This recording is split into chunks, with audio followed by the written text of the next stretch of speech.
praduga kasus kemalingan tadi malam yang dilakukan melewati kelas 6 Cut Nyadin yang dilalui melalui pintu bawah. Berisi orang tidak terlalu besar dan melalui atap, yang mana atap tersebut tembus ke ruangan kantor. Ini merupakan ruang kantor kepala madrasah, yang mana dilewati melalui yang dirobek. Selanjutnya yang bersangkutan melakukan aksi di ruangan ini. Ini ruang kepala sekolah.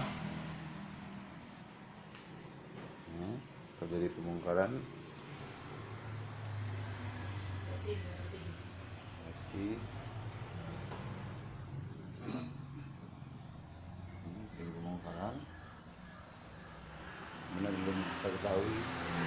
Belum diketahui kehilangannya. Dan ini kita lihat di brankas Bendahara Amin terjadi juga pembongkaran.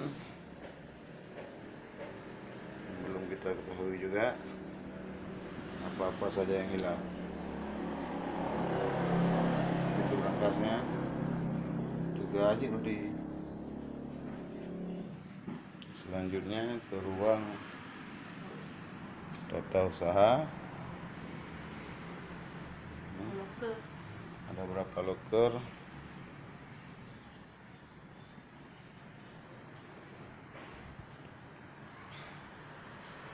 Yang kehilangan laptop Di sini diprediksikan ada kehilangan laptop warna putih yang di laci bawah, yang sementara digunakan oleh Pak Ibnu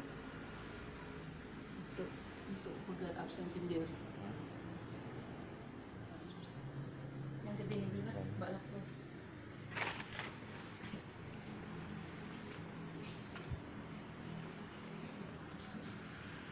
Dan yang menariknya, yang bersangkutan melakukan menutup CCTV dengan menggunakan kardus sehingga tidak termonitor.